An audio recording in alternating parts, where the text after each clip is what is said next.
It's Tanisha Charnay, aka Slay by Charnay, here with a tutorial.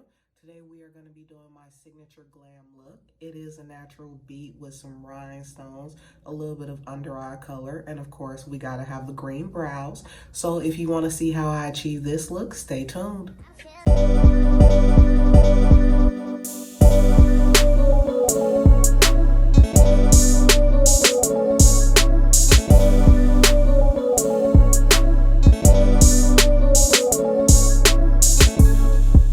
Off camera, I'm going in first with my E.L.F. Mint Melt Cooling Face Primer. If y'all like the Milk Makeup Primer, give this one a try, y'all. Next, I'm going in with my NARS Soft Matte Complete Foundation in the shade Macao, which is a medium deep 4. This foundation is perfection. Like, it matches my skin tone so perfectly, and a little goes a long way. I'm buffing it in using my F7 large wedge brush from shopmissa.com.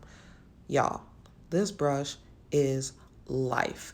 And it was only $1. Can you say deal? Anyways, like I said, I'm buffing this into my skin. You know, you don't want to drag it across because you don't want your foundation to have streaks in it. You just want to pat it into your skin. That's what's going to give you that airbrush, that skin-like effect. Now I'm going in with my Juvia's Place I Am Magic Concealer in the shade J11. I'm using that in the inner and outer corners of my eyes, my forehead, chin area, the upper lip, and of course down the bridge of my nose. Also underneath my eyes, in between where I have this concealer, I'm going to go in with the shade J10, which is a shade darker, so that it still gives me that full coverage that I need. It just won't be as bright as my under eye area. With that being said, for these inner corners, I'm going in with my Too Faced Born This Way concealer in the shade Warm Sand. Ooh, did y'all see the eye color change? Here's a close-up just in case you missed it. But no, y'all, after we let that sit for a couple of minutes, we're going to go in with the Real Technique setting brush and just pat that concealer into the skin. Of course, we don't want to drag it. The name of the game is skin here, honey. So we are patting it into the skin, going for that airbrush effect, making sure it's fully blended in, leaving the under eye area for last. I like to leave the under eye area for last because the longer you let the foundation, oh my gosh, the longer you let the concealer sit, the fuller the coverage is. So, being I got these bags, we gonna let that sit as long as possible, and we gonna blend that in. Of course, you know, making sure we get around the nose area, getting every nook and cranny, blending it completely in. Using this same brush, we're gonna also bring that concealer up into the lid space. You know, we want to make sure our lid space is even as well. So when we do put, you know, our neutral shadow on top of it, it's just going to be just seamless. Y'all going to see. Y'all going to see exactly what I'm talking about. But like I said, patting that into the skin. You know, we're not going to set it with any sort of setting powder.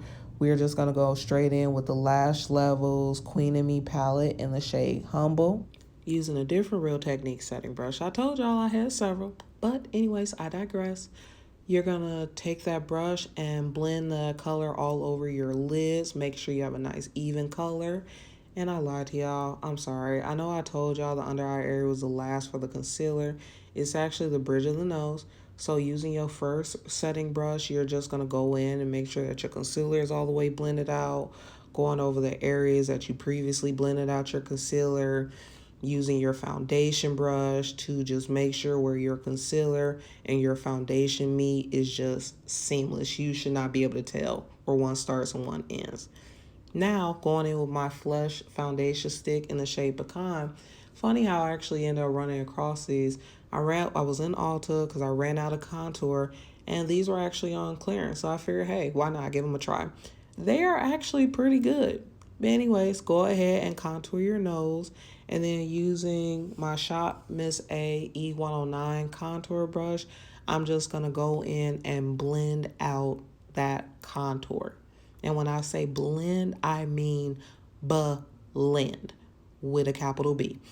You shouldn't have any harsh lines when it comes to your nose. That is just a no-no. So blend that up into your brow bone area, making sure you blend it out towards the eye area, and also making sure you blend it inwards as well. You want that nose snatched, honey. Do you hear me? And y'all, when I tell you, it took me so long to figure out what I was doing wrong with my nose contour. Come to find out, it was just something as simple as blending my contour inward towards the bridge of my nose. Who knew? Anyways, y'all, don't make my mistakes. But once I have that all blended out, I'm going in with that first setting brush that I use, not adding any extra product. I'm just going over the bridge of my nose and down the sides of my nose where I have that contour. Again, I don't want any harsh lines. I don't want a shadow nose effect. I want a snatched nose. So as you can see, I'm going in with my foundation brush, again, blending out any harsh lines so that it's just a seamless blend. Now that I have that blended out, I'm going in with that Young RCMA No Color Powder and just setting everywhere that I place my concealer. Me personally, I'm a setter versus a baker. I have combination dry skin, and I notice when I bake, my skin, I look ashy, y'all. I look ashy, my skin be dry, and it cracks. So me personally, like I said, I set versus bake. The only areas I do bake is when I'm carving out those cheekbones as well as setting my nose contour. Other than that, as y'all can see, I'm taking a little powder and just patting it directly into my skin. You know, any excess powder that you guys see, the majority of it is getting patted into the skin. But if, you know, you might see a couple of light areas, don't worry about that. We're going to get that off taken care of to the point where you're not even going to notice that. But you want to make sure you do have your concealer set. That is going to prevent creasing. Now that I got everywhere set with my concealer, I'm going in with a beauty sponge and carving out my cheekbones. For some reason, this makeup sponge just was not filling me. So once I finished with the makeup sponge, as y'all can see, I'm going back in with my my Real Technique setting brush to finish carving out my cheekbones as well as to do my nose contour. And then now that my nose contour is set, I'm going in with the Beauty Bakerie Brownie Bar. I'm going in with the contour shade, and I'm just going over everywhere that I place my contour on my nose. I'm going back over with the powder. Y'all see that contour coming in? You see how that nose is setting? It's looking real snatched, ain't it? I know. But again, setting every area that I use my contour. And of course, RCMA powder, you have to set the bridge of your nose. You have to. Otherwise, there will be no point. Now that that's set, again, going back in with my Beauty Bakerie Brownie Bar, I'm using the Real Technique sculpting brush and just contouring my cheeks, contouring both sides. Again, I don't use a lot. You don't need a lot of powder unless you want a heavier contour, but I can't even get my whole head because I have my lace band on. So we're going to go ahead and pop that bad boy off so we can go ahead and get to this forehead. Going back in with my foundation brush, I'm just blending out my forehead and then going in with that sculpting brush and contouring my forehead, again using that contour shade from the Brownie palette. Now using my Juvia's Place Saharan blush palette, I'm using the first shade Yara, and right above where I place my contour, I'm going to place this shade on my cheekbones using that same sculpting brush that I was using earlier. I saw this trick on YouTube years ago, and I've just been doing it ever since. It provides such a nice warmth. Back into that Saharan blush palette, I'm using the shades Sola and Tao. I do a mix of both of those for my blush, and I apply it right to the apples of my cheek and blend it upward in the same direction that my contour is blending in. I am a girl that believes in blush. I don't see anything wrong with blush, as long as you don't apply too much. You do not want to go around looking like Bozo the Clown. So I'm just applying that to my cheeks. And y'all, I'm listening to myself and I sound so congested. My allergies have just been trash for the last couple of days, and I've been trying to get through it. I really have, but I'm listening to myself on this video and I'm like, my gosh, ugh. Oh, and also I like to apply blush on the tip of my nose as well. I like a little rosy nose. But now going in with my Maybelline FITMe powder in the shade 355. Using a large dome brush, I'm just gently wiping away that excess powder from my skin. Again, I'm using a very light touch. The point is not to change the color of your concealer, but just to bring some warmth back into your face. So just lightly going over your face, wiping off that excess powder, and at the same time pressing it into the little bit that's left into your skin as well. Because again, we do not want flashback. We just want nice, seamless, just perfection. And as you can see, there's a couple of areas on my cheek where I do still have some white spots. I do have a trick for that, so keep watching. I'm sorry, I just had to do a close-up for y'all. Do y'all see these brows? Maybe I should do a tutorial on those. But anyways, going in with my MAC Fix-It spray. I am just spraying my whole face. And I wasn't about to stop my video to look for my fan, so I'm just fanning my face with my LashLevels palette. Make sure y'all use code Nisha21 when y'all do go shopping. Much appreciated. It'll save you some coins as well. But just spraying my face, letting that Fix-It spray just dry down some. I love how this spray just absorbs any excess moisture, any little droplets I have on my face. I'm going in with my brush right here and just patting it into the skin. It doesn't leave any like water spots on your face from where, you know, it didn't dry all the way down. It just provides a seamless blend, and that's exactly what we're looking for. But again, patting that in all over. And then those two spots on my cheek, what I'm going to do, I'm going to grab my dome brush and my Fix-It spray, spray my brush just a couple of times, and just pat those areas in. Boom, gone, disappeared. Just a nice, simple, quick little trick. Instead of you risking messing up all your makeup, just do that. Now using my LashLevels Unleash the Beast palette, the shade Glitter Me Please. You heard right, Glitter Me Please. These are dual chrome shadows. Look at this. Look at it. Don't worry, just wait.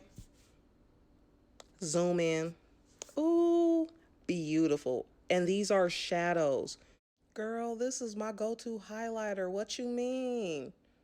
Look at that. What? Wait till it don't matter what angle. Left, right, up, down.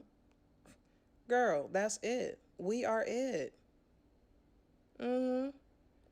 Gotta make sure you get that Cupid's bow. Also like to highlight just a little bit underneath my lip as well. Going back over that Cupid's bow. Gotta set the center stage for the perfect ombre lip. Anyways, also going on the tip of the nose, gotta make sure that's highlighted. It may be extra girly for y'all, but I'm girly. I'm a girl that loves makeup and football. Go Cowboys. Also gotta highlight that nose, the bridge of the nose. Because if you don't, that whole process that you did to highlight or to contour your nose would have been for nothing. Epic fail, automatic fail at that. But now going in, highlighting my brows, you know, and please understand that I am not cocky, nor am I conceited. I am just very particular about my brows. I love my brows. I am a stickler for them. So if you see me complimenting them or, highlighting them, it's because I'm proud of myself, That's just what I'm doing. But just overall, making sure I blend my highlighter in. And also, I do like to add a little bit of highlighter duochrome shadow in my inner corners as well. I like a bright inner eye. Y'all, I'm not gonna lie. The video itself was not hard because this was my first YouTube video. Actually, my first tutorial. The video itself wasn't hard, but the editing and this voiceover, I had to pour me a glass of wine. Child. But anyways, I want a little color for my under eye. Even, we're not really doing a shadow on the eyes itself, but I want a little pop of color on under my eye. So I'm using the Juvia's Place, the Rebel Army palette. It's a nice like hunter green shade that I'm using. And I'm just using a small brush, a detail brush to just blend that eyeshadow. Essentially using it like an eyeliner and smudging it out for my under eye. Setting the stage for beast mode. Using my Essence liner, my Super Precise liner. I really do like this liner. It does have a skinnier brush on it. So, you trying to get those fine details, you know, that super sharp liner, this brush definitely does work. And that's what we're going for today, a super sharp liner. But here's the thing about that. You know, me and my eyes, or me and my liner, we have a love-hate relationship, meaning I love it, it hates me, because my eyes are slightly hooded. And every time I go for, you know, this super sharp, like paper cut, knife sharp liner, my liner is dull. Like, you see that curve right there? It does that every time. The only time it does not do that is if I've just freshly applied a wig and, you know, it's kind of pulling my eyes back a little in the corners. When that happens, oh girl, oh yes, the liner be just everything. But on an everyday basis, you know, this is what happens. But we gonna make it do what it do. It's still cute. So now I'm just going in, cleaning that underside up with my concealer brush, blending that out with my buffer brush. Time for lashes. These are Beast Mode by LashLevels. I told y'all Beast Mode. Beautiful. Applying some glue to my lash band. I also like to apply just a little bit to my lids as well. Make sure it's the lids, not the lashes. Please don't. Pulling that off right now. Blowing on it just a little bit. Don't do this with your clients. I'm just doing this because these are my lashes. And I'm just popping them on with some tweezers. Yes. Yes. I love it. I love it. Beautiful. I'm watching this like this wasn't my own video. Whatever. I'm proud of it. Popping on the other lash too. Make sure they're even. And time for rhinestones. You can't have a Slay by Charnay signature beat without the rhinestones. So I'm just mapping out where I want my rhinestones with my Duo Lash Glue. I'm going from side to side. I want to make sure they're even. I don't want a surprise look on my face. So we just going to go from side to side and side to side. I'm also place one dot of glue underneath each eye, as well as in my Cupid's bow. I actually used to have that pierced before, but it rejected after 6 months, so we just gonna put a rhinestone instead of getting that pierced again. And now I'm going in just with some Loctite mounting tape and a cuticle pusher. Y'all do know I make press-ons. Femme Fatale by Charnay. Check me out on Instagram. Website will be dropping soon, but I am currently taking orders right now. So I'm gonna make sure I wear some in the next video so y'all can see what type of press-ons we talking about. But as y'all can see, I'm just going in, placing my rhinestones. Y'all know I had to plug myself. Placing them on both sides. Oh, look at that. Popping on some bottom lashes. Got to make sure you clean your lips off. You don't want any makeup messing up your lip color. And now I'm going in with my LA Girl, I believe it's Precision eyeliner in dark brown. Yes, eyeliner, not lip liner. I have not found a lip liner that is as dark as this liner. So until I do, I am going to continue to use an eyeliner. But I'm just carefully going over my lips, making sure they are lined. And please, when y'all line your lips, please make sure you do it with care. This is like the base, the foundation for your ombre look. And if it's sloppy, your whole lip is going to be sloppy. And nobody wants a sloppy lip. So once you get that line, also feather out the corners because you want to make that, like I said, we're going for a gradient effect. So blend that out. And then going on top of that with my Juvia's Place new collection lipstick in the shade Cocoa, I'm going over my lip liner, cleaning that up on the outside. Again, no sloppy lips over here. Blending that out. And then in the center, I'm just going in with my NYX Cosmetics double XL lingerie matte liquid lipstick in the shade Undress. And just patting that in from side to side. Adding some Unique Blends Vacation Clear Gloss on top of it. Y'all, that just bomb. Not feeling the hair. That's better. Y'all, thank you so much for sticking with me through this video. This was my first one. Please don't be too hard on me. I appreciate it. And there you have it. Here we are all finished. You know, I had to go ahead and do the hair off camera. You know, that would have been just way too long. This is the whole look. You know, we got the natural bead with the rhinestone. So every time you hit that light, you get a little sparkle. And of course, we paired it with a nude lip. You know, just because it's nude doesn't mean that it doesn't make a statement. I hope that you guys enjoyed this video today. Don't forget to hit that subscribe button, that like button down below. And I'll see you ladies next time. Mwah.